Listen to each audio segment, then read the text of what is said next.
네, 감사합니다. 전사님이 아무것도 안 한 것 같은데 켜졌네요.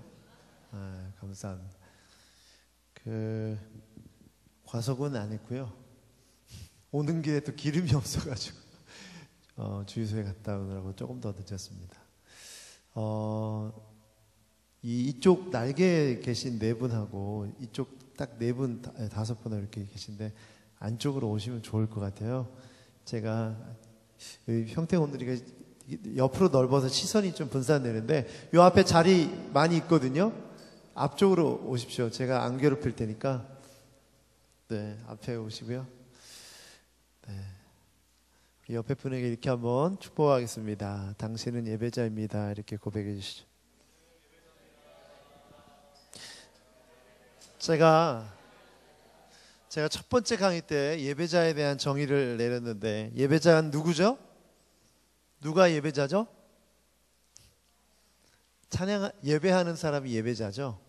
예배를 잘하는 사람이 예배자입니다. 예배가 뭔지 알아야 예배를 잘할 수 있고 또 그 사람이 예배자니까. 예배는 뭐라고 말씀드렸죠 제가? 예배는 하나님 앞에 엎드리는 것이며 하나님을 섬기는 것이다. 이 하나님 앞에 엎드리고 하나님을 섬기는 것에는 전제가 있어요. 어떤 전제냐면 임재라는 전제예요. 임재. 하나님께서 여기 우리가 하나님을 예배하려고 할 때 임하십니까? 어떻게 생각하세요? 진짜로 임하셨다고 믿으세요? 그래서 저희가 하나님께 나아가는 자는 하나님이 영이시기 때문에 우리 안에 뭐가 있어야 된다고 했죠? 믿음. 어떤 믿음? 하나님이 살아계신다는 믿음. 살아계셔서 어딘가 돌아다닌다, 나를 막 지켜보고 멀리서 감시하고 있는 분이 아니라 내 곁에, 그렇죠? 내 안에 나와 함께 하시는 주님. 그리고 두세 사람이 내 이름으로 모일 때 나도 그들과 함께 하시는 주님. 내 안에 계시고 내 옆에 계시고 나와 함께 하시는 주님께 뭐 하는 거예요? 엎드리고 섬기는 거예요. 그러니까 우리가 찬양하는 거는 엄밀히 말하면 사실은 하나님을 기쁘시게 하는 거기 때문에 하나님을 섬기는 행위입니다. 이해되세요? 우리가 봉사하는 것도 하나님을 섬기는 거지만 찬양하는 것도, 노래하는 것도, 이렇게 연주하는 것도 다 하나님을 섬기는 일이에요, 이게. 그렇죠? 그래서 여러분, 제가 오늘 얘기하려고 하는 게 공동체 예배에 관한 얘기예요. 넓은 의미에서 예배라고 하면 주님과 만나는 모든 삶이 다 예배죠. 사마리아 여인에게 어디서 예배해야 됩니까? 질문하니까 예수님이 뭐라고 말씀하셨어요? 지금 예배라. 그건 뭐예요? 예배 장소는 지금 여기죠.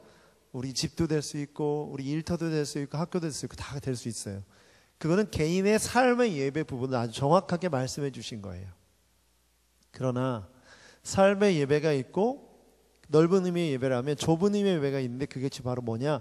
공동체 예배라는 거예요. 정해진 시간과 장소에 공동체가 모여서 드리는 예배. 자, 평택 온누리교회 공동체 예배는 몇 시입니까? 매주 주일, 일요일 아침 9시, 또 11시, 또 2시. 그러면 이 시간은 정해져 있죠? 항상 바뀌어요? 몰래 막 9시 반으로 옮기고 뭐 그런 거 아니죠? 왜요? 공동체가 드리는 예배니까 모두가 알아야죠. 그렇죠? 장소는 시간만 정해놓고 막 흩어져서 예배하나요? 아니죠. 여기, 그렇죠? 평택 온누리교회 당, 예배당에 모여서 예배를 드리는 거죠. 맞습니까? 그게 뭐라고요? 공동체 예배. 여기 모이는 사람의 구성원의 공통점은 뭐예요? 온누리교회 성도라는 공통점이 있죠. 맞습니까? 이게 바로 공동체 예배, 좁은 의미의 예배예요. 그래서 오늘 배울 주제는 공동체 예배, 좁은 의미의 예배를 어떻게 우리가 드릴 것인가, 이 부분을 함께 나눠보도록 하겠습니다. 자, 34페이지 한번 펴보세요. 죄송합니다. 34페이지가 아니라 57페이지. 자, 57페이지 한번 펴보시고 예배자의 기도 읽어봅시다. 시작. 깨닫게 해주셔서 감사합니다. 이제 그 의미를 예배에 적용하며 그 깊이를 알게 하셔서 하나님의 뜻을 깨달아 알게 하여 주옵소서. 아멘. 자, 우리가 공동체 예배를 드리기 전에 준비가 필요합니다. 마치 우리가 운동하기 전에 스트레칭 하죠. 스트레칭 하는 이유를 여러분 잘 아실 거예요. 마찬가지로 우리가 예배 드리러 갈 때, 공동체 예배에 참석할 때 우리가 준비가 필요합니다. 어떤 준비가 필요할까요? 한 장 한번 넘겨보세요. 나는 적어도 예배 시간 전에 항상 도착한다. 한번 손 들어보세요. 난 늦지 않는다. 가끔 늦는다. 완전 늦는다. 항상 늦는다. 이 늦으시는 분들은 죄송하지만 예배 드릴 준비가 안 돼 있는 분들이에요. 이분이 하나님 앞에 신령과 진정으로 하나님을 기쁘시게 한 예배를 드리기는 참 힘든 일이에요. 그런데 일찍 오셨어도 딴짓하고 딴 생각하고 있으면 아무 의미가 없습니다. 일찍 오셨을 때 우리가 해야 할 일이 있어요. 먼저 자기 자신을 점검해야 돼요. 오늘 히브리서 10장 22절이 그것을 가르쳐주고 있어요. 한번 읽어보겠습니다. 시작. 마음을 깨끗이 핥고 맑은 물로 몸을 씻었으므로 확신에 찬 믿음과 참된 마음으로 하나님께 나아가십시다. 하나님께 나아갈 때 무엇이 필요하다고요? 확신에 찬 믿음. 그럼 확신에 찬 믿음이 뭐예요?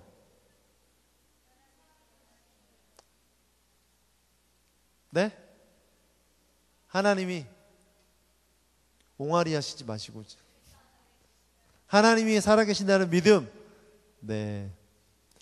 그 대답을 할 때 좀 저는 문맥을 파악하고 여기 보니까 우리가 읽었잖아요. 우리가 죄악된 양심으로부터 마음을 깨끗이 씻고 맑은 물로 몸을 어떻게 했으므로? 씻었으므로. 씻을 거예요? 씻었어요? 씻는 중이에요. 그러니까 주님 우리의 모든 죄를 보혈로 씻어 주시옵소서. 이게 맞는 기도예요? 틀린 기도예요? 틀린 기도죠. 우리 이미 씻었어요? 안 씻었어요? 죄송하지만 오늘 자매님이 기도하실 때 물론 의미는 알아요. 무슨 말인지는 알지만 틀린 기도예요. 왜?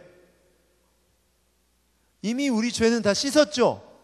이해되세요? 지난주에 배웠잖아요. 그런데 문제는 뭐예요? 여전히 우리가 죄인의 습성이 우리 안에 남아있다는 게 문제죠.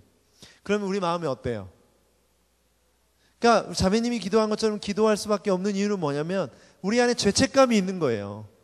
내가 회개하고 주일날 예배 드리고 났는데 은혜 받고 났는데 집에 갈 때 와이프랑 또 싸우는 거죠. 자녀 문제로 싸우고 재정 문제로 싸우고 또 싸우는 거예요. 주일날 예배 드리러 올라치면 차에 타는 그 순간부터 전투가 시작되는 거죠. 영적 전쟁이죠. 항상 주일 아침마다 싸우잖아요. 당신이 왜 이렇게 늦게 나오고 화장을 1시간 동안 한 이유가 도대체 뭐야? 화장이야? 변장이야?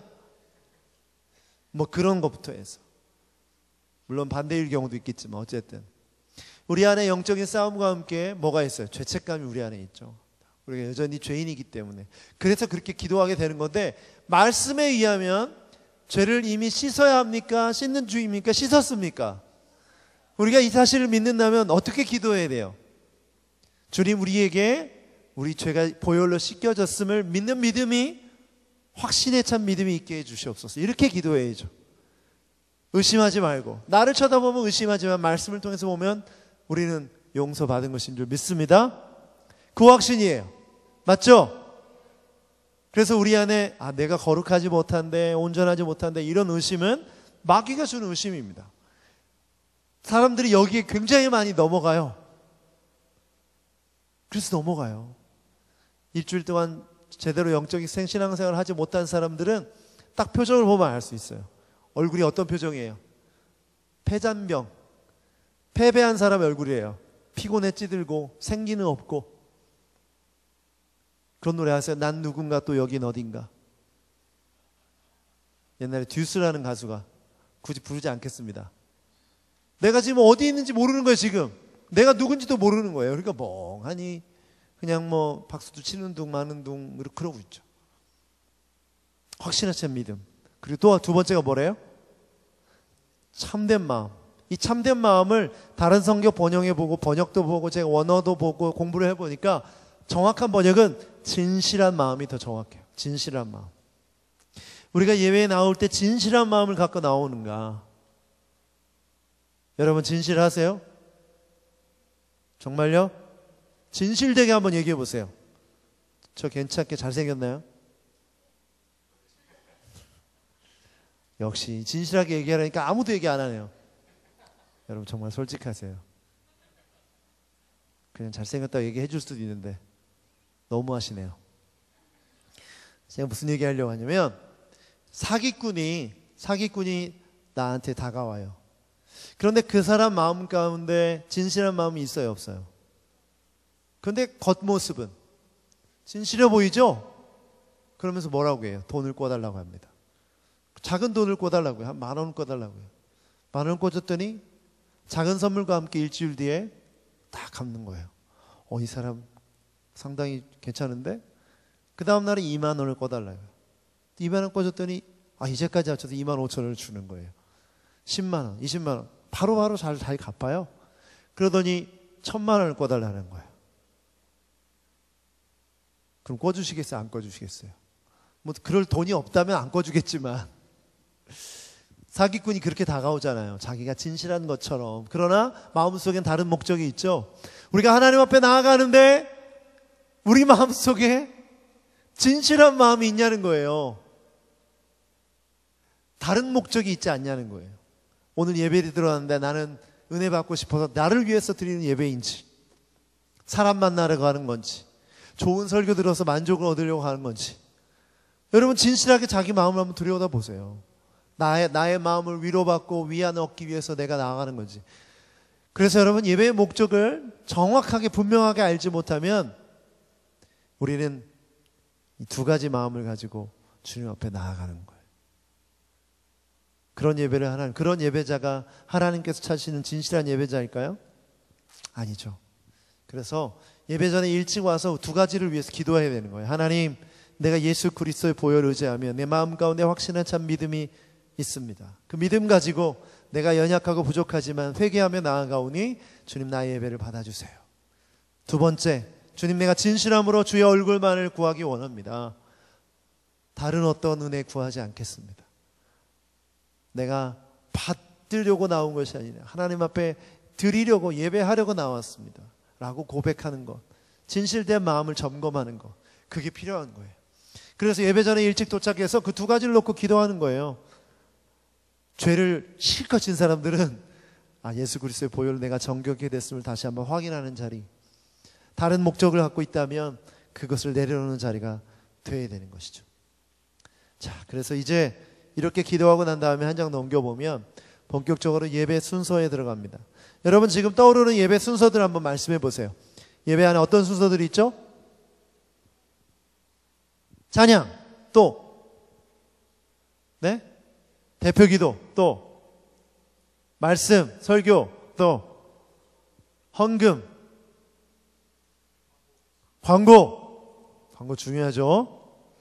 이스라엘 백성들이 출애굽할 수 있었던 이유는 광고를 잘 들어서이다. 그 수많은 사람들이 광고를 몰랐으면 언제 떠나는지 모르잖아요. 광고를 잘 들어서이다.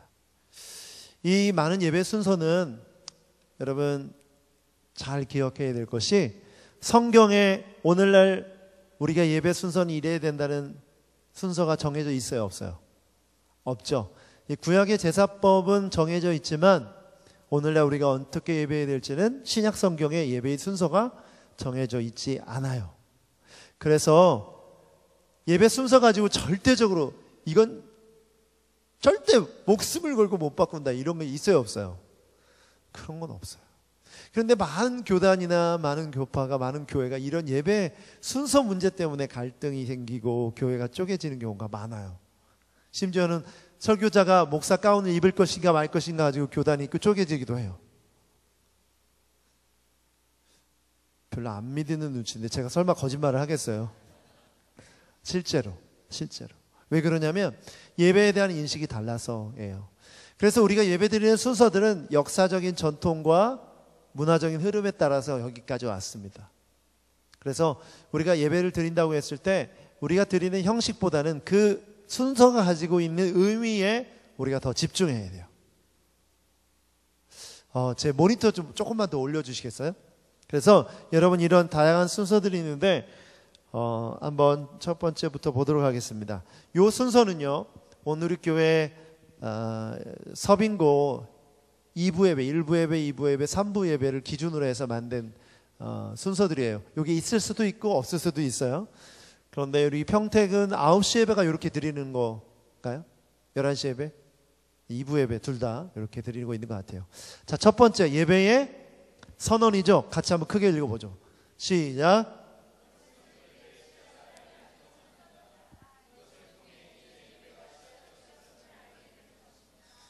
네, 여기 내려오니까 좋네요. 대신 모니터가 안 되네요. 여러분 우리 아주 가까이 보여서 여러분 못 주무실 것 같아요. 자, 예배의 선언이 왜 중요하냐면요, 개인의 예배에서 이제 뭐가 시작되는 거예요? 네? 공동체 예배. 개인의 예배를 드리다가, 삶의 예배를 드리다가 이제 공동체 예배가 시작됐습니다 하고 알리는 거죠. 옛날에는 그래서 뭘 쳤어요? 어른들은 옛날 우리 교회, 한국교회 종 쳤죠? 땡땡땡 치면 뭐예요? 그게 예배가, 공예배가, 그래서 공동체 예배는 뭐 공예배라고 우리가 하잖아요. 그게 시작됐다는 걸 알리는 거예요. 근데 오늘의 교회는 종을 쳐요, 안 쳐요? 안 치죠? 예배 인도자가, 사회자가 뭐라고 얘기합니까? 지금부터 신령과 진정으로 예배를 시작했습니다. 별거 아닌 것 같지만 굉장히 중요합니다. 이 선언이 공동체 예배의 시작이에요. 아시겠죠? 이 소리를 못 들었다, 늦게 와가지고 회개하시기 바랍니다. 이 소리를 이 선포를 들어야 돼요. 두 번째, 임례 찬송을 부르죠. 요즘 저희가 부르는 노래가 하늘의 문을 여소서 이곳을 주목하소서, 이거 부르죠. 이거 부르기 전에 뭘 불렀죠? 주님 큰 영광 받으소서. 아멘. 그 다음에 예배로의 부름, 인도자는 하나님의 말씀을 선포함으로 예배의 주도권이 인간에게 있지 않고 하나님께 있음을 인정하게 됩니다. 회중들은 하나님의 말씀을 들음으로 겸손하게 예배에 임하는 태도를 점검합니다. 자, 여러분, 그러면 우리는 공동체 예배로, 공예배로 나아갈 때 지금 우리는 어디에 서 있는 거예요?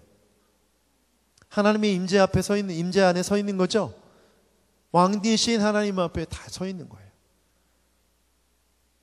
그 인식을 가져야만 합니다. 가져야만 해요. 그런데 오늘 제가 방금 주일 3부 예배를 인도하고 왔는데 정말 어떤 분이, 남자분인데 정말 온몸을 다해서 하품을 하시더라고요. 예배 시작, 여기 임례 찬송 불렀을 때. 근데 입을 그냥 진짜 아무도 안 문다고 생각하나 봐요. 진짜 크게 올려서 하품을 하더라고요. 저는 봤어요. 앞에 서 있는 사람 다 봤을 거예요. 아니면 너무 정말 저렇게 대놓고 어떻게 하품을 할 수 있을까 정도로. 이분의 인식은 뭐예요 지금? 하나님 앞에 있다는 인식을 하고 있을까요? 그런 긴장감이 없는 거죠. 여러분, 하나님이 앞에 있을 때 하품하시겠어요? 어떻게 생각하세요? 죄송하지만 그분, 저는 잘 모르지만 그분은 적어도 자신이 지금 하나님의 임재 안에 있다는 사실, 보좌 앞에 있다는 사실을 인지 못하는 거죠. 여러분, 중요합니다. 이런 인식을 가지고 예배 드리는 사람이 진짜 예배자예요. 오늘 주일 예배를 한번 돌아보세요. 어떻게 하셨어요? 찔리시죠? 여러분, 그래서 이런 예배 학교를 하는 이유가 뭔지 아시겠죠? 저는 그래서 여러분들이 내가 하나님의 임재 앞에, 보좌 앞에 있다는 사실을 이 순간부터 느껴야 돼요. 우리가 찬양하는 순간 주님께서 보좌로 임하셨습니다. 충만히 임재하셨어요. 아멘. 그리고 인도자가 기원을 합니다. 어떻게 기원합니까? 읽어보죠. 시작. 인도자는 예배하신 모든 회중들을 인도해 주시기를 구합니다. 그리고 부족한 주의 백성들의 예배이지만 이 예배를 통해 네, 이렇게 인도자가 기도하죠. 성령이 우리의 진정한 예배 인도자인 줄 믿습니다. 성령께서 함께 하시도록 기원을 해요. 그 다음에 찬양과 경배를 드립니다. 우리가 다 배웠죠? 찬양이 뭐죠? 하나님을 사랑하는 것, 자랑하는 것, 칭찬하는 것, 높이는 것, 하나님의 하나님 되심을 드러내는 것이죠. 경배는 그분 앞에 엎드리는 거예요. 그래서 우리가 주일날 부르는 곡은 찬양의 내용과 경배의 내용이 담긴 곡을 선곡해야 돼요. 우리가 보좌 앞에서 그 일을 해야 되니까. 그래서 오늘 주일날 어떤 곡 부르셨어요? 첫 번째 곡 뭐예요? 네? 기억을 못 하셔요? 없어요? 네? 다시. 주의 말씀이 있고, 그 다음. 하늘 위에 주님밖에 내가 사모할 자 이 세상에 없네. 아멘. 우리가 하나님 앞에 찬양과 경배로 나아가는 거죠. 그래서 저는 우리 여러분이 그 시간에 내가 하나님 임재 앞에 있음을 꼭 기억하고 예배했으면 좋겠고요. 혹시 여러분이 예배를 인도할 기회가 있다거나 또 준비할 기회가 있다면 이 부분은 하나님을 높이고 경배하고 하나님 앞에 나아가는 곡을 선곡하시길 바라요.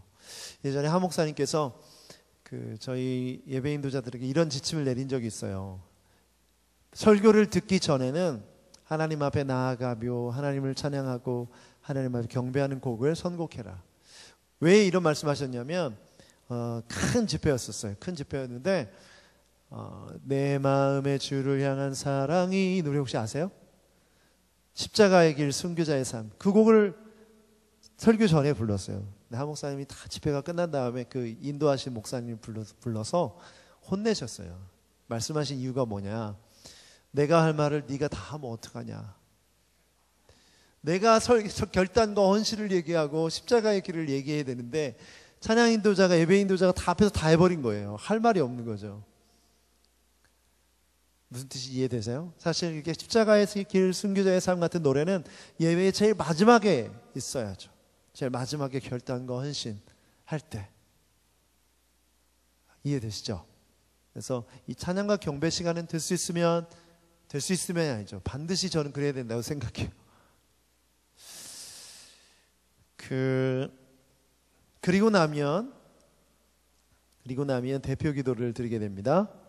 대표 기도 읽어보죠. 시작. 교회를 대표하는 목회자 혹은 장로가 회중들을 대표해서 삶 속에서 저지른 죄를 고백하고 회중들의 삶을 위하여 간구하는 기도입니다. 자, 여기서 회중들을 대표한다는 말이 나오는데 공동체 예배이기 때문에 대표 기도가 있는 거예요. 공동체를 대표하는 리더십이 누구에게 기도하는 거예요? 하나님께 기도하는 거예요. 하나님께.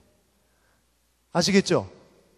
그런데 지지난주에 한 장로님이 어떻게 기도했냐면, 주여, 온누리교회에 아주 가정을 회복시키는 프로그램이 있답니다. 하나님의 가정훈련학교, 애도 봐준답니다. 무슨 얘기예요 이게? 광고를 하고 있는 거예요. 대표기도 시간에. 무슨 말인지 모르겠어요. 제가 그분께 전화드렸어요. 이재현 목사님이 전화하라고 해가지고. 앞으로 절대 그러시면 안 됩니다. 여기서 이러시면 안 됩니다. 근데 기도문은 그런 내용이 아니에요. 이제 그런 스쿨들이 있기 때문에 많은 성들이 올 수 있도록 인도해 주시옵소서, 이런 기도 내용이었어요. 그런데 이분이 단위에 올라가서는 뭐 애도 봐준답니다. 젊은 부부들이 많이 와야 합니다. 뭐 이런 얘기들을 하고 있는 거예요. 광고성 대표 기도를 하고 있는 거죠. 이러면 돼야 안 돼요. 본인은 그 사역팀 대표인지 모르겠지만 지금 이 기도는 교회 전체를 대표해서 하는 기도잖아요. 이해되시죠? 그리고 어떤 분 장로님은 이분은 이제 먼저 기도문을 이렇게 저희가 봤는데 거기에 걸렸어요. 통일은 대박이랍니다. 정치적인 얘기를 막 기도문에 하는 거예요. 정치적인 얘기를. 그래서 그분 기도문 다 이런 거 다 삭제하고 다 뺐어요. 이 대표 기도로 나갔을 때는 사실 잘해야죠. 왜? 공동체를 대표해서 하는 기도이기 때문에. 그래서 여러분, 지금 자매님 오후 예배 보니까 돌아가면서 대표기도 하는 것 같아요. 이 대표기도의 의미가 뭔지 아시겠어요, 이제? 그래서 개인적으로 저 시집가게 해주세요. 뭐 돈 잘 벌게 이런 기도하면 안 돼요. 기본적으로 들어가야 될 게 공동체의 죄를 고백하고, 그리고 나라와 민족과 우리 성도들의 삶을 위해서 하나님 앞에 간구하는 거예요. 또 예배를 위해서, 설교자를 위해서. 여기에 빠졌는데 다음번에 개정판에 넣으려고 그래요. 예배를 위해서 기도하고, 누구를 위해서? 설교자를 위해서, 담임 목사님을 위해서. 이런 기도가 들어가야 돼요. 대표 기도에는 공동체의 리더십들을 위한 기도가. 또 오늘은 아쉽게도 안 들어간 것 같아요. 그래서 앞으로 다음 주에 대표 기도 하시는 분들 그런 내용을 넣으셔야 됩니다. 아시겠죠? 목사님, 제가 성령의 이끄심을 받아서 기도했는데 그런 말씀 하지 마세요. 그런 말씀 하시면 안 되고요.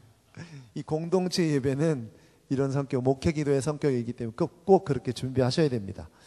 자, 찬양사역팀의 찬양사역팀에 속해 있는 분, 성가대 속해 있는 분 손 들어보세요. 한번. 네, 2분. 네, 노래 잘하세요? 대답이 없으시군요. 은혜로 뽑혔나요? 오디션이 있었나요?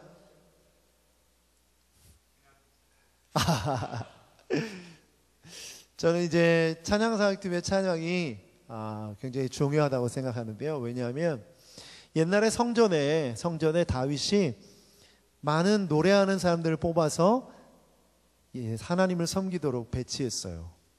그런데 이 사람들이 어떤 사람들이었느냐? 노래를 잘하는 사람들, 연주를 잘하는 사람들이에요.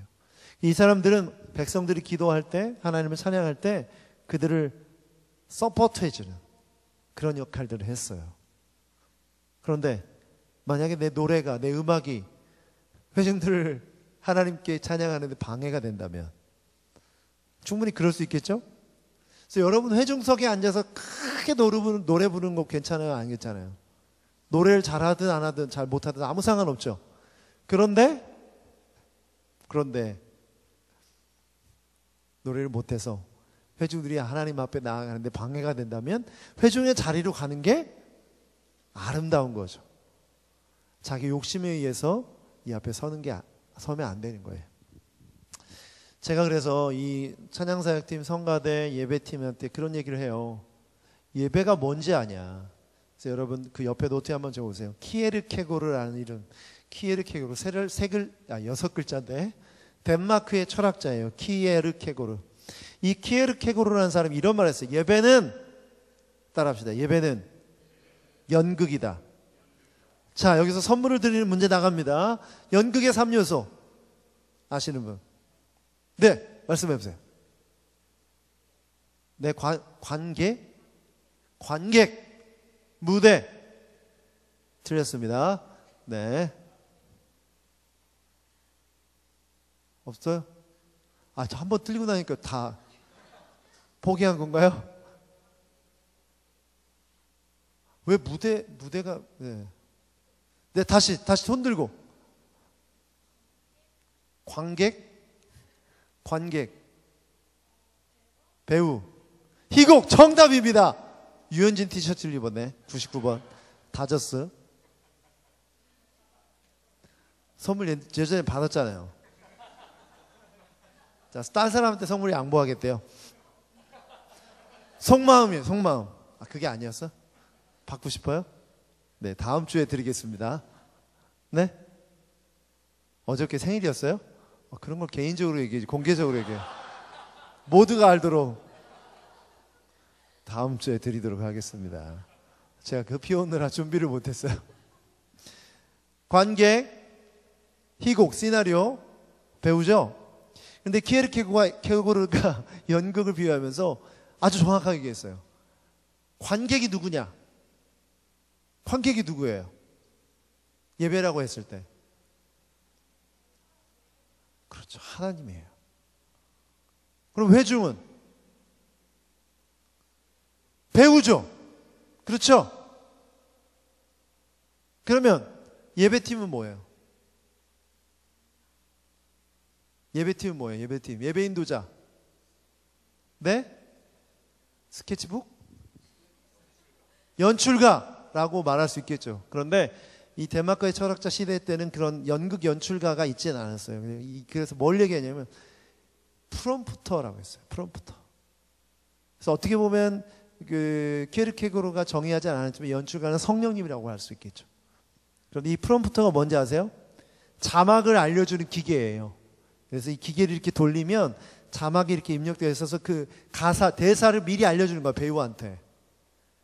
그래서 예배 인도자는 프롬프터다라고 정의를 했어요. 딱 개념이 이제 이해되십니까? 근데 오늘날 우리 이 환경에서는 누가 배우 같아요? 누가 배우 같아요? 예배팀이 배우 같죠? 관객은 회중. 예배팀이 주인공 같이 여겨지는 거예요. 설교자가 주인공처럼 여겨지는 거예요. 그 뒤에 얘기할 거지만. 이런 구조를 가지고 있다 보니까 사람들이 착각을 하는 거예요. 찬양사역팀 앞에 나와 있는 성가대가 착각을 하는 거예요. 마치 회중들에게 공연을 하는 것인 양 착각을 하는 거예요. 박수 소리에 민감하고 칭찬에 민감하고 평가에 민감한 거죠. 찬양팀도 예배인도 팀도 마찬가지예요. 여러분 이 생각은 정말 잘못된 생각입니다. 우리 예배는 오직 한 분이신 누구? 관객이신 하나님께 예배하는 것이에요. 그분께 찬양하는 것이, 그분을 기쁘시게 하는 거예요.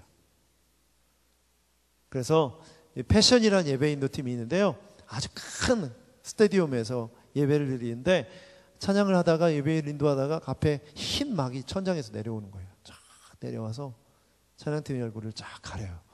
그러니까 앞에서 예배 인도자 얼굴 보여요, 안 보여요? 안 보여요. 인도팀이 아무도 안 보이는 가운데 계속 음악은 흘러나오고 사람들이 하나님을 예배하는 거예요. 사람을 예배하는 것이 아니라. 멋있죠? 제가 만약에 교회를 개척하면 그렇게 해보려고요. 쫙 천을 가려놓고 그 뒤에서 뭐 그렇게까지 우시실 필요는 뭐 이단은 아니잖아요. 설교할 때는 올릴 거예요. 설교할 때는. 네, 상처받을 뻔했어요. 강동에 이상진 목사님이라는 분이 계세요. 강동에 계셨던 이상진 목사님 지금 양재에 계신데 그분이 그 워십이라는 사역팀을 하셨었는데 예배 그 집회를 어떻게 하셨냐면 이 단위에 아무도 못 올라오게 한 거예요. 그리고 회중석에 사람들 앉게 하고 예배팀이 여기서 예배 인도를 하는 거예요. 싱어들도 다 여기 서 있고 인도자도 여기 서 있는 거예요. 근데 회중들을 바라보지 않고 같이 한 곳을 바라보는 거죠. 관객이신 하나님 함께 앞에. 그래서 이 앞에는 자막만 나오고 사람들이 앞에 누가 서 있는지 사람 얼굴을 안 쳐다보는 거예요. 그리고 어떤 사역자들은 이렇게 같이 함께 찬양하다가 뒤돌아서서 하나님을 향해 회중들이 내 인도자의 등을 바라보고. 예배 인도팀은 뭐예요? 안내자예요, 안내자. 그래서 매트 레드만이라는 아주 유명한 예배 인도자가 이런 말을 했어요. 워십 리더가 아니라 리딩 워시퍼다. 같은 예배자인데 조금만 앞에 있어서 가이드해주는, 안내해주는 사람이다. 자, 손뼉 치세요. 손 드세요. 노래 이렇게 부르세요. 그 안내해주는 가이드라는 거죠. 그런데 많은 사람들이 내가 관객인 것처럼 생각하고 오다 보니까 오늘 선곡이 왜 이래? 내 마음에 안 들어. 편곡이 마음에 안 들어. 내 점수는 이렇게 팔짱을 끼고 판단하기 시작하는 거예요. 인본주의적인 예배로 우리가 나아가고 있는 거죠. 그 중심에 누가 있어요? 다른 사람 쳐다볼 필요 없습니다. 여러분이. 8번째, 성도의 교제 읽어보죠. 시작. 이 시간은 성도들 간의 화평의 인사를 나누는 시간입니다. 한 공동체를 부르신 하나님 앞에서 서로를 축복하며 함께 예배하는 예배 공동체임을. 예배 시간에 쑥스러워 죽겠는데 왜 돌아다니면서 이렇게 인사를 하라고 이렇게 시키냐. 조윤수 목사님 진짜 대단하시네. 근데 한두 번 해본 게 아닌 것 같아요. 계속 시키시죠. 진짜 끈질기게. 그렇게 한 이유가 뭘까요? 이유가 뭘까요? 교제? 교제를 왜 해야 돼요? 그러니까 우리가 남이에요? 남남이에요? 우리 남이에요, 아니에요? 우리가 서로 형제 자매라고 불러요, 안 불러요? 말로만 부르죠, 말로만. 그리고 진짜 교제하라고 하면 앉아서 이렇게 째려보면서 하잖아. 정말 원수지간도 그렇게 안 쳐다볼 거예요. 이렇게 째려보고 하기 싫어가지고. 이게 공동체의 모습이 아니다. 조현수 목사님이 일어나서 다 돌아다니면서 허가라고 한 이유는 뭐냐? 우리가 공동체니까, 공동체 예배니까. 그래서 교제가 반드시 있어야 돼요. 초대교회 교인들은 애찬식을 하면서 떡을 떼면서 서로 공동체임을 확인했죠. 형제의 자매라고 불렀어요. 그래서 우리가 이 교제 시간에 정말 여러분 잘 모르는 사람이 있어도 좀 이상하게 볼 수도 있어요, 상대방이. 그러나 믿음으로 이 사람이 주 안에서 한 형제 자매 됐다는 것을 선포하는 행위인 거예요. 옆에 사람 한번 쳐다보세요. 째려보지 말고 고개를 돌려서 이렇게 얘기합니다. 한 사람씩 붙잡고 당신은 나의 형제입니다. 당신은 나의 자매입니다.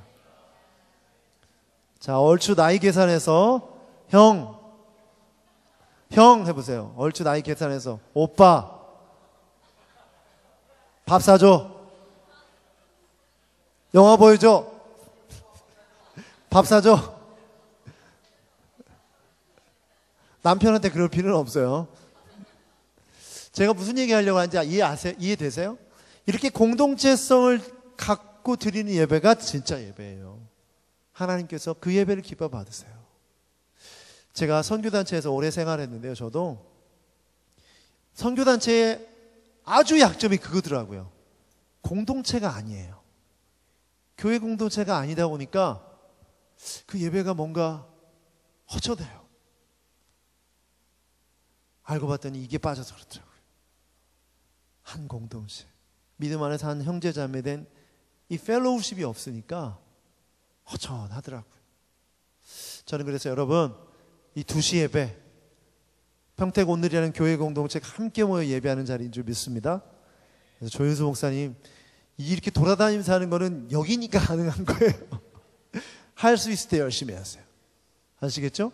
내가 싫어하는 사람 이렇게 피해 다니고 막 저 사람 못해서 그러지 못하게 아예 그냥 막. 그리고 이렇게 너무 퍼져 앉지 마세요. 지금 얼마나 좋은지 몰라요. 하나님 보시기도 이뻐 보여요. 제가 볼 때도 이쁜데 왜 남남처럼 막 떨어져 앉아 있는 거예요?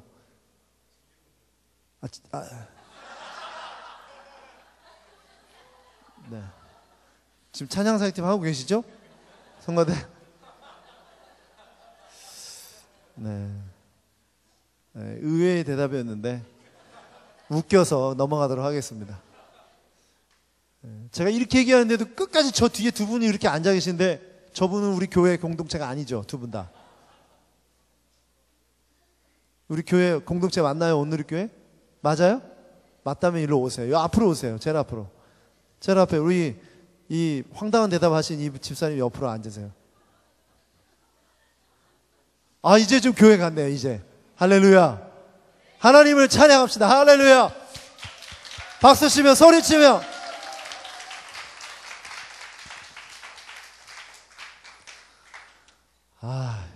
마음이 뿌듯하네요. 자, 이제 성경 봉독을 합니다. 성경 봉독은 옛날에는 우리 성시낭독, 교동문 낭독 해보셨죠? 그게 원래 초대교회 전통에 뭐가 있었냐면 성시낭독이 있어요. 시편 낭독이 있었어요. 그게 지금까지 내려온 거고, 마틴 루터가 종교개혁을 한 이후에 그 키리에라든가 그 미사곡들을 다 없애버리고 오직 시편 찬송만 불렀어요. 그래서 그 시편 교독이나 시편 찬송이 오늘날까지 그 유래가 이어지고 있다. 여러분 그렇게 이해하시면 좋겠습니다. 자, 설교 중요합니까? 안 중요합니까? 설교 좋은 거예요? 안 좋은 거예요? 제 아들이 저한테 그러더라고요. 아빠 설교 좀 하지 마. 이미 초등학교 5학년짜리 머릿속에 설교는 지루한 거, 설교는 싫은 거라고 인식이 딱 돼 있어요. 그러더니 아빠 그래도 교회 그 전사님 설교는 좋아. 아빠 설교는 그냥 아니야. 설교를 판단하고 있어요. 판단을. 벌써 초등학교 5학년짜리가. 자, 설교의 정의를 물어볼게요. 설교가 뭡니까? 네? 하나님의 말씀을, 그렇죠. 하나님의 말씀을 듣는 거죠. 누굴 통해서? 설교자를 통해서. 그렇죠? 그 설교자는 누가 세웠어요? 하나님이 세웠죠. 설교자가 누구인지 중요해요, 안 중요해요? 중요해요? 중요해요, 안 중요해요? 하나님이 세웠느냐가 중요한 거죠. 아무나 막 와서 여기 설교할 수 있어요? 하나님이 세운 사람만 할 수 있잖아요. 그러면 누가 하든 상관 있어요, 없어요? 상관없어요. 온누리교회 문제가 사실 이거예요. 교회로 문의 전화가 많이 와요. 오늘 설교 누가 하세요? 왜 하나님 앞에 예배해서 하나님 말씀 듣는데 누가 설교하는지를 왜 물어보냐는 거예요. 왜? 막 옷을 찢고 싶어요, 막 저는. 아니, 왜 새벽 예배 나오는데 왜 누가 설교하는지가 왜 중요한 거예요? 기도하러 나오는 거지. 그 설교자 만나러 오는 거예요? 설교자가 바뀔 때마다 200~300명씩 왔다 갔다 해요, 예배인원이. 서빙고 양재가. 평택은 뭐 아니겠지만 선택 여지가 없나요? 만약에 선택할 수 있다면 저는 오늘날 인본주의적인 예배의 절정이 설교라고 생각합니다. 예배의 타락은 여기서부터 시작했다고 봐요, 저는. 두 가지 문제가 있어요. 첫 번째, 설교자 스스로가 설교를 사유화하는 거예요. 이게 무슨 얘기예요? 목사님들이 이렇게 얘기해요. 아, 내 설교를 듣고 말이야, 저 사람이. 내 설교를 듣고 김 집사가 변화됐어. 내 설교를 듣고, 내 설교. 이 내 설교예요? 아니죠. 왜 목사님이 이런 생각을 하게 되는지 아세요? 다 여러분들 책임이에요. 설교 끝나고 나면 뭐라고 얘기해요? 목사님 설교가 좋았어. 나 목사님 설교 너무 좋아. 나 목사님 설교 너무 좋아. 근데 그 목사님 아니더라고. 목사님 설교 좋아.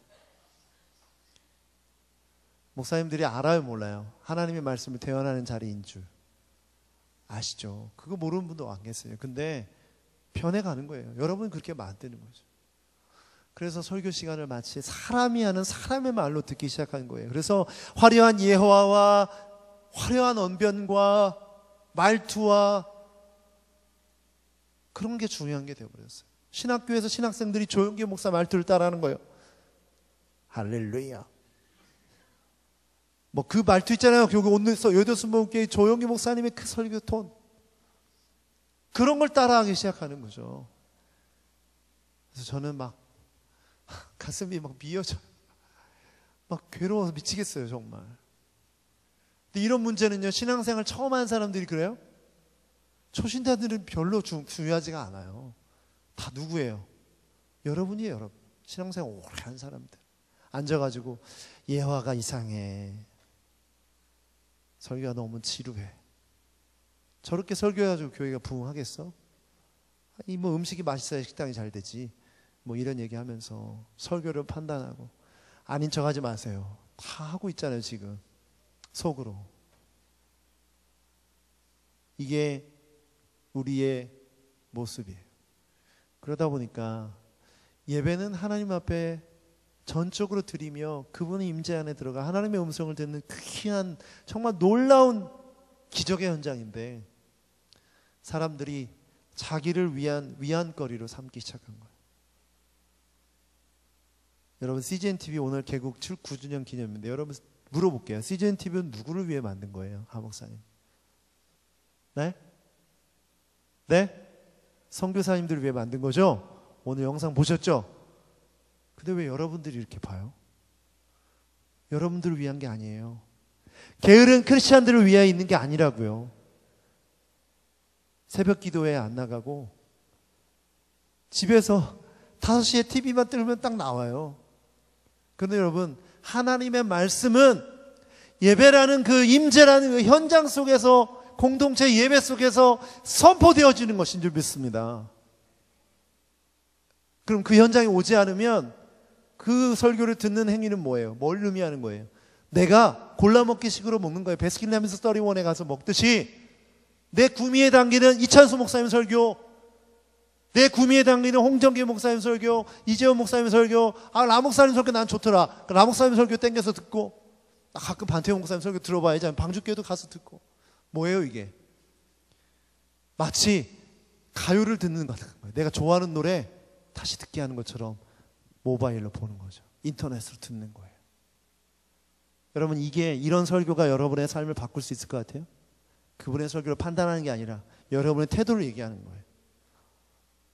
예배라는, 하나님의 임재라는 현장성이 없이 선포되어지는 설교는 여러분의 삶을 바꿀 수가 없어요. 왜? 이 공동체 예배 가운데 하나님이 말씀하시기 때문에 그렇습니다.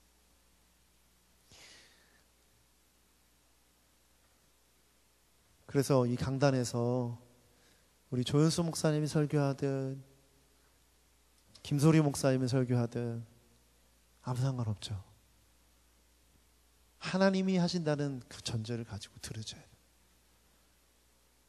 예배 가운데 하나님이 말씀하신다는 그 전제를 가지고, 그 믿음을 가지고. 믿으십니까? 그렇다면 이 오후 2시 예배에 누가 나오든지 뭘 하든지 상관이 있어요, 없어요? 나는 하나님을 예배하러 가는 것이죠. 그렇다면 이 예배에 헌신하셔야 됩니다. 이 예배에 목숨을 걸어야 돼요. 왜? 하나님의 말씀, 나에게 주시는 말씀이 바로 이곳에서 들을 수 있기 때문에.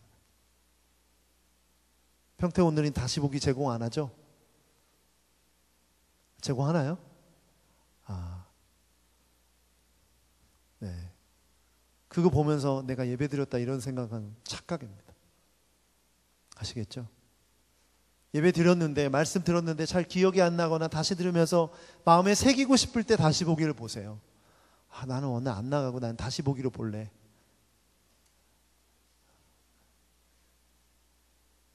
이런 태도는 정말 잘못된 태도입니다. 제가 사실 이 얘기를 하라고 하루 종일도 얘기할 수 있는데 진도를 나가야겠어요. 한 장 넘겨보십시오. 여기 보면 봉헌이라는 게 있어요. 봉헌. 읽어보자. 시작. 봉헌은 단순히 헌금을 드리는 시간이 아닙니다. 하나님께서 허락하신 모든 은혜에 감사하며. 자, 온누리교회에 왔는데 제가 여기도 평택 온누리도 그렇죠. 헌금함이 밖에 있더라고요. 들어오는 입구에. 그래서 저는 좀 유심히 봤어요. 뭐 어떻게 하나 봤더니 봉투를 이렇게 써가지고 사람들이 봉투를 가지고 헌금함에 딱 걸쳐놓고 기도하고 있더라고요. 속으로 기생했어요. 이거 넣을까 말까 기도하나? 그런데 이 봉투에 빼곡하게 기도 제목이 적혀 있고 기도를 한참 한 다음에 아주 진지하게 헌금을 하고 예배에 참석하더라고요. 제가 무릎을 딱 치면서 바로 저거다. 제가 전에 있던 교회에서 주일날 헌금 바구니 이렇게 돌리면 어떻게 한 줄 아세요? 막 그때서야 막 지급해서 이렇게 해가지고 10,000원 낼까 20,000원 낼까 막 이렇게 또 하면서 이게 헌금의 의미가 뭐예요? 삶을 드리는 거죠. 그러면 준비되지 않은 채 그냥 적선하듯이 10,000원짜리 한 장 빼서 헌금하는 게 그게 온전한 헌금일까요? 아니죠. 저는 그래서 온누리교회 헌금하는 방식에 대해서 굉장히 성경적인 의미를 생각해 봤어요. 근데 금방 떠오르더라고요. 여러분, 하나님 앞에 나아갈 때 재물을 먼저 바치죠? 먼저 하나님 앞에 재물을 드리지 않습니까? 그래서 여러분, 저 앞에 헌금할 때 미리 신권으로 다 준비하세요. 준비하시고 기도하세요. 그리고 헌금하세요. 내 삶을 먼저 드리시고 예배에 참석하십시오. 자동이체 걸어놓으신 분 계시죠? 빨리 끊으세요. 그거.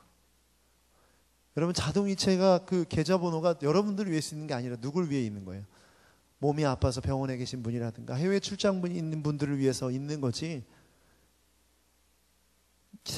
이 신앙생활의 편리함을 위해 있는 게 아니에요. 아시겠죠? 이 세상에 돈보다 귀한 게 어디 있습니까? 우리가 나발 이야기 듣고 있죠? 우리 사무엘상 큐티하면서 나발이 양이 몇 마리? 2,000마리? 3,000마리? 그때 당시에 부자의 기준이 뭐냐면 가축을 얼마나 갖고 있느냐였어요. 하나님께 뭘 바쳤어요? 양을 바쳤죠? 양이 최고 그 당시에 귀한 거예요.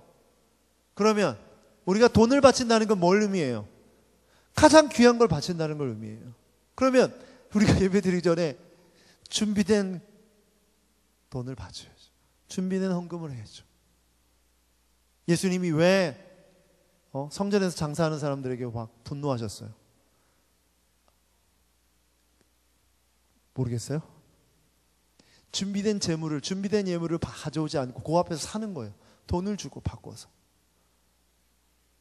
물론 여러 가지 편리적인 의미가 있지만 그 의미, 헌금의 의미, 봉헌의 의미, 재물을 드림의 의미를 완전히 잃어버렸기 때문에 예수님이 뒤집어 엎은 것이죠. 오늘 여러분 헌금하는 태도를 점검하시고 바꾸시길 바라요.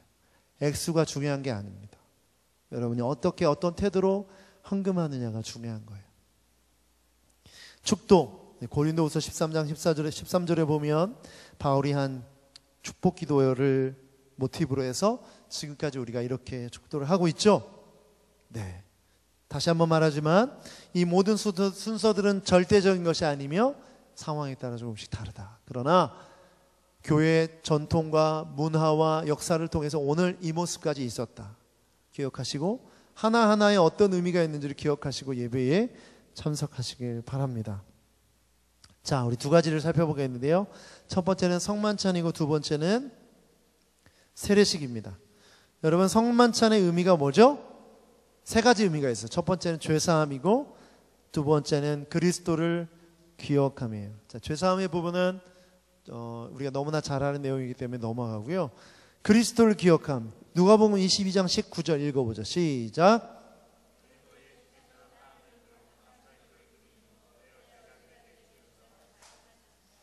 이것은 내가 너희를 위해 주는 내 몸이다. 이것을 행해 나를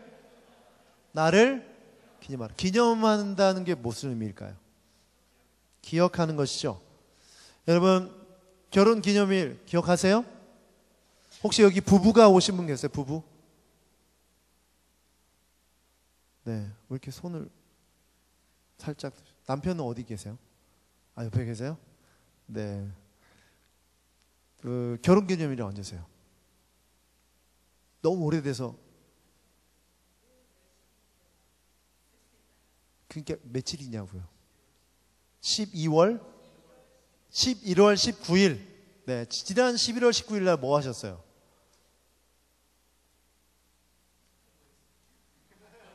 좋은 거 했어요? 밝힐 수가 없군요. 은밀하게. 결혼 기념일 날 우리가 대부분 뭘 생각해요? 뭘 기억해요? 언제를 기억해요? 결혼한 날을 기억하죠? 그렇죠? 그럼 기억하면 어때요? 짜증나요?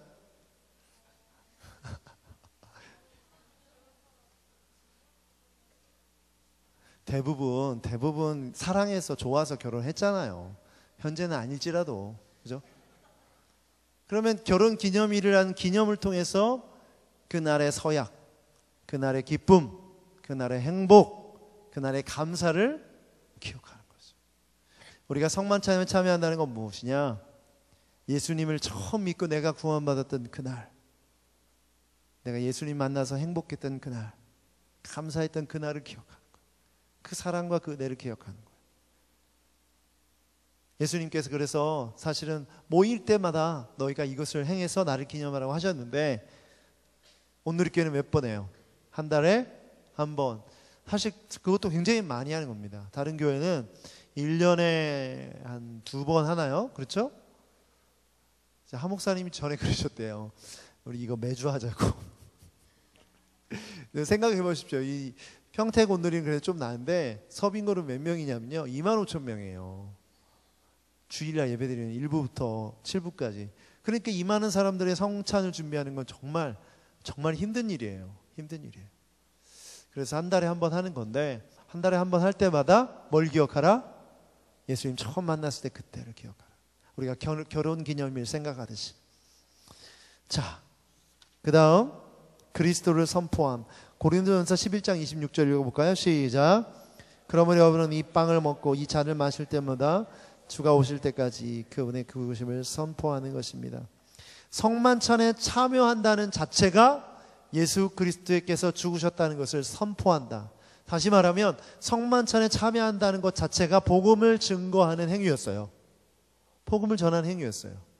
지금은 우리가 성만찬에 참여하는 것이 이렇게 일반적이고 괜찮지만 그때 당시만 해도 많은 그리스도인들의, 많은 세상 사람들의 오해를 받았어요. 어떤 오해를 받았을까요? 두 가지 오해가 있었는데, 첫 번째는 쟤네는 근친상간을 하는 애들이다. 형제 자매라고 부르니까 남남끼리. 그리고 두 번째는 식인종이다. 막 피를 마시고 살을 먹고 인육을 먹고 사람 피를 먹는 식인종이다 라는 오해를 받았죠. 박해를 받았을 때 그런 이유도 포함되어 있었습니다. 그래서 내가 성만찬에 참여했다, 이 사실은 뭐예요? 내가 그리스도인이다 라는 사실을 믿지 않는 사람들에게, 나를 공격하고 나를 핍박하는 사람들에게 드러내는 것이며, 예수 그리스도가 죽으셨음을 선포하는 행위였던 것이죠. 그러니까 성만찬에 참여할 때 비장하셔야 돼요. 나는 예수 그리스도를 믿는 사람이구나. 이 자체가 내가 복음을 선포하는 산증이 되는 것이구나. 이렇게 기억하시고 참여하시길 바랍니다. 아시겠죠? 그러니까 뭐 한잔해 뭐 이런 얘기 하면 안 돼요. 옆에 사람한테 건네주면서 아주 경건하게, 아주 마음을 다해서 받으셔야 돼요. 아시겠죠? 자, 세례의 의미로 넘어가겠습니다. 세례. 오늘 교회는 세례를 예배 시간에 하죠. 평택도 오늘 했나요? 오늘 안 했어요? 네. 2달에 한 번 하는 데도 있고 3달에 한 번 하는 데도 있습니다. 서빙고나 양재 같은 경우에는 한 달에 한 번씩 하는데요. 세례는 무슨 의미인가? 첫 번째, 죄의 용서를 의미합니다. 세례는 죄의 용서를 의미해요. 두 번째는 새로운 삶의 결단을 의미합니다. 이게 좀 중요한데요. 1번은 여러분 읽어보시고 로마서 6장 4절을 한번 읽어보죠. 시작. 그러므로 우리는 그리스도의 죽으심과 연합해 세례를 받음으로써 그분과 함께 묻혔습니다. 이는 그리스도께서 아버지의 영광으로 인해 죽은 자 가운데서 살리심을 받은 것처럼 우리도 또한 새 생명 가운데 살게 하려는 것입니다. 그리스도와 함께 그리스도의 죽으심과 연합해라는 구절의 의미가 뭐예요? 세례를 받는다는 것은 그리스도의 죽음과 연합하는 것이다. 더 쉽게 말하면 내가 세례 받는다는 것은 예수님과 함께 살았다 죽었다? 죽었다. 그리고 예수 그리스도께서 부활하셨죠? 그러면 내가 세례를 받는다는 것은 그분의 부활하심과 함께 우리가 살았다 죽었다? 살았다. 죽었다가 살았다. 이게 세례의 의미라는 거죠. 여러분, 이제 그래서 내가 죽을 때는 뭐가 죽은 거예요? 내 옛 자아가 죽은 거죠. 옛 사람이 죽은 거고, 내가 살 때는 누가 산 거예요? 그리스도가 사셔서, 그리스도가 내 안에 사셔서 부활한 거죠. 그래서 갈라디아서 2장 20절 말씀, 내가 그리스도와 함께 십자가에 못 박혔느니 그런즉 이제 내가 산 것이 내 안에 그리스도가 사신 거라. 이제 내가 육체가 안 돼 사는 것은 나를 사랑하사 자기 몸을 버리신, 아주 옛날에는 한 번에 됐는데, 하나님의 아들을 믿는 믿음 안에서 사는 것이다. 우리 안에 뭐가 있다? 그리스도를 믿는 믿음, 그리스도가 사신다. 아멘. 그래서 여러분, 침례 받으신 분 계세요? 침례? 침례 손 들어보세요. 꽤 많네요. 우리 여기 코가 굉장히 멋있으신데 안경 쓰시고. 침례 어디서 받으셨어요? 아, 그래요? 그러니까 어디서 받았냐고요? 한강에서요? 한강 어디 있어요? 한강이 굉장히 깊지 않아요? 얕은 데서. 괜찮아요? 위험하지 않아요? 근데 어떻게 받았어요? 목사님 두 분이 했어요? 그러니까 이렇게 앉아서 물속에 스스로 들어갔어요? 아니면 뒤로 누웠어요? 뒤로 누웠어요? 괜찮았나요? 한강도 괜찮은데요? 저는 목욕탕에서 받았거든요.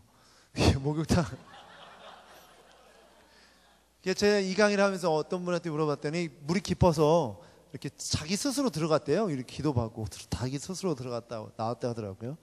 침례를. 대부분 이렇게 목사님 두 분이 가슴에 손을 얹게 하고 성부 성자 성령 이름으로 세례를 주노라 하면서 물에 확 담궜다가 빼거든요. 근데 저는 제 앞에 있던 친구가 세례를 딱 봤더니, 침례를 봤더니 할렐루야 이렇게 외치는 거예요. 너무 멋있어 보이더라고요. 나도 하려고. 나도 해야지 하고 또 준비하고 딱 갔는데 진짜 떨리더라고요. 목사님 두 분, 제가 중학교 때 얘기해요. 목욕탕에서 딱 잡고 내가 성부와 성자와 성령으로 세례를 주노라 하면서 확 넣는데 왜 안 빼는지. 그러니까 제가 저희 중등부 애들이 좀 많았었거든요. 제가 뒤쪽이었는데 힘드셨던 것 같아요. 목사님들이. 근데 한 2초, 3초? 정말 짧은 시간이었는데, 진짜 막, 죽을 것 같더라고요, 진짜. 그거 숨 못 쉬, 이게 숨 2, 3초 참는 거 쉽잖아요. 지금 숨을 한번 참는다고 하면. 근데 물 속에서는요, 정말 두렵고, 진짜 죽는 것 같은 거예요. 이제 내가 죽었구나. 근데 확 꺼냈는데, 이 물범벅이 돼가지고, 걔는 어떻게 할렐루야 외쳤는지 모르겠더라고요. 저는, 이렇게 하느라고, 살았구나, 이 생각밖에 없더라고요. 그래서 지금 제가 이 얘기를 하는 이유는 뭐냐면, 세례를 받을 때 이런 의미가 있다는 걸 기억하셔야 돼요. 내 머리에 물이 떨어질 때, 나는 죽었고, 나는 그리스도와 함께 살았구나. 이해되세요? 그래서 아직 세례 못 받으신 분 없으세요? 손 드셔도 괜찮아요. 침례하자고 안 할 테니까. 세례 안 받으시면 꼭 세례 받으시고요. 세례 받았는데 너무 감동이 없었다 그러면은 우리 조현수 목사님한테 얘기하면 침례해 주실 거예요. 목욕탕 가서. 네? 그럼 양재인의 여자 목사님들 오시라고 하면 되죠. 목욕탕에서. 요즘 여기 가까운 철 없나요? 여기? 강 같은 거 없어요? 바다에서 파도가 없을 때 쓸려갈 수 있으니까 파도에서. 저는 제가 침례 받았을 때 얘기를 잊지 못해요. 진짜로 중학교 때인데 지금 이 말씀을 보면 진짜 그 의미가 생각나요. 그래서 옛사람이 죽는다는 건 물속에 들어갈 때 죽고 나올 때 살아나는 거예요.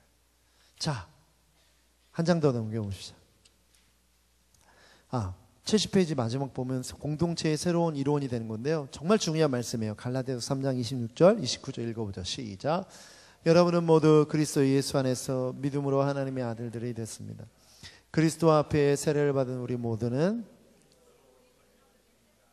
유대 사람도 없고 그리스 사람도 없고 종도 없고 여러분은 모두는 그리스도 예수 안에서 하나이기 때문입니다. 만일 여러분이 그리스도께 속한 사람이요 여러분은 아브라함의 자손이요 약속을 따른 상속자입니다. 아멘. 아멘. 중요한데요. 없고 나오죠. 유대 사람도 없고 그리스 사람도 없고 종도 없고 자유인도 없고 남자도 없고 여자도 없고. 자, 질문할게요. 교회 안에 이런 부류의 사람이 있었다는 거예요? 없었다는 거예요? 있었다는 거예요. 유대인도 있고 헬라인도 있고 종도 있고 자유인도 있고. 그런데 문제는 뭐예요? 그 사람들이 다 딱 보면 구분이 되는 거예요. 이 사람은 유대 사람이구나. 이 사람은 헬라 사람이구나. 뭘 통해서 알 수 있을까요? 의상, 옷 입은 거 보면 저 사람은 회사원이다. 저 사람은 노동자다. 저 사람은 학생이다. 대충 알 수 있죠. 우리도 몰라요? 몰라도 상관없어요. 사는 데 지장이 없어요. 그러나 그때 당시에는 그걸로 인해서 교회 안에 뭐가 있었던 거예요?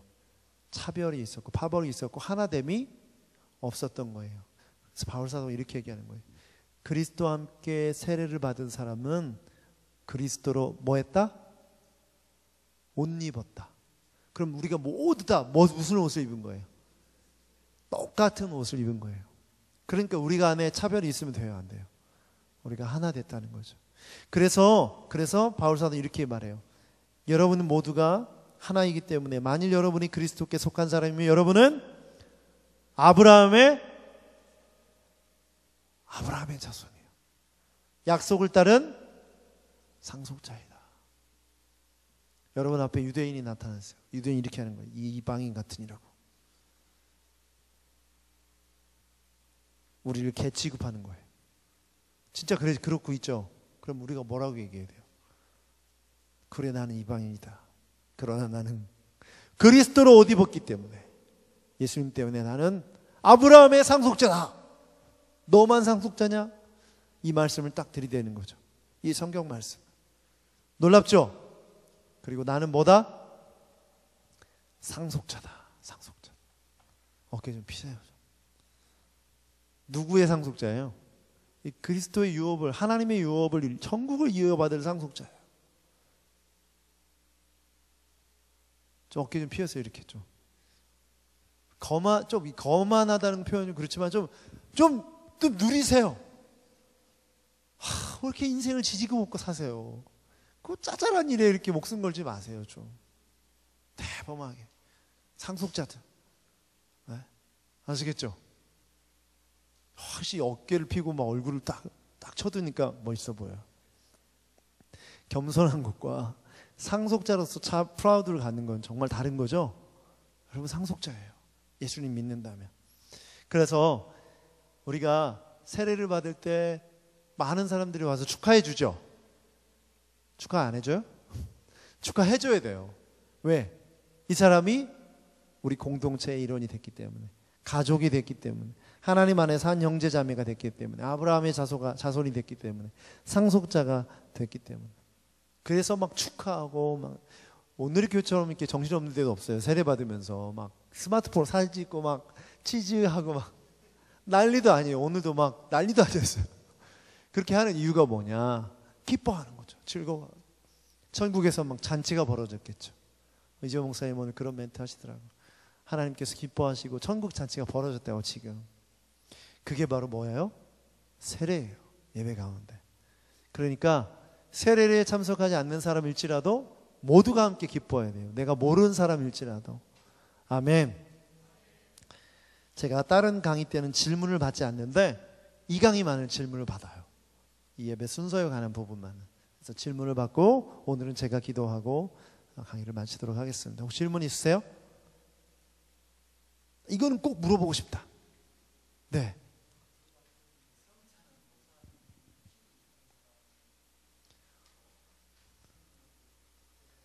네네.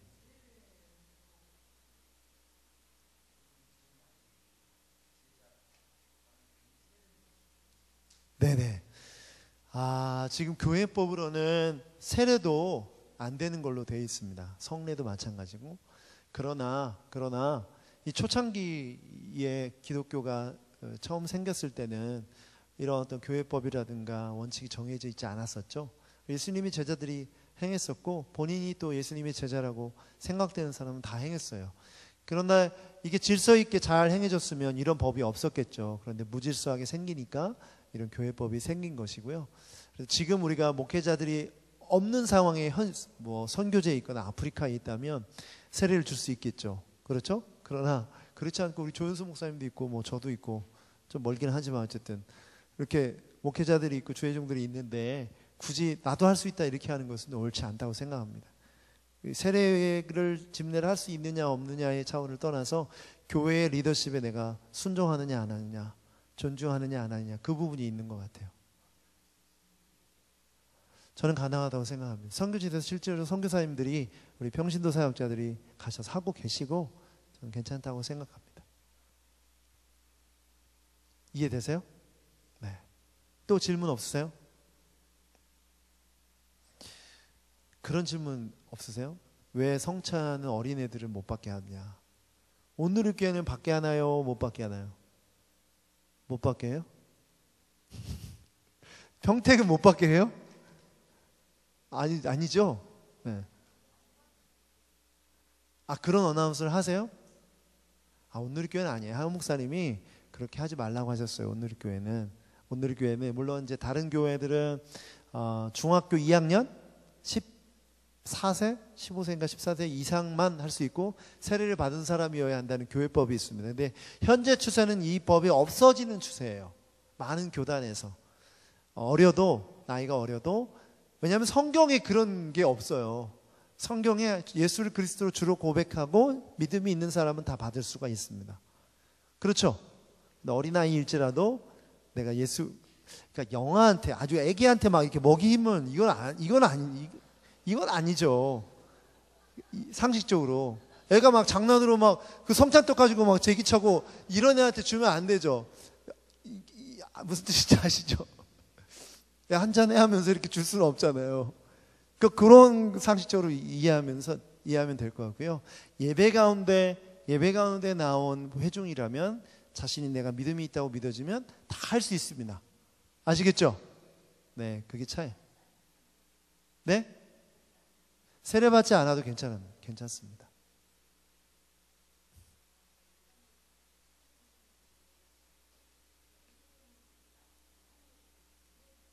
자신이 신앙 고백을 하지 않는데 얼떨결에 받는 것은 우리 옆에 같이 온 사람들이나 이런 사람들이 좀 제재를 해야죠. 분명한 신앙 고백 없이 받는 것은 옳지 않고요.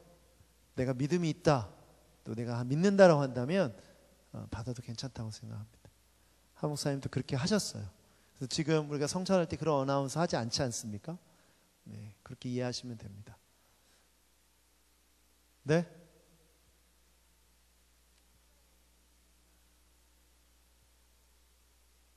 제가 지금 말씀드렸잖아요.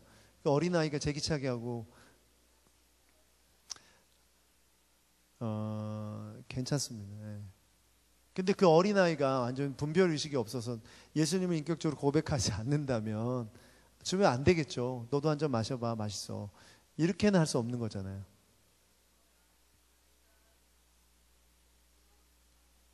네.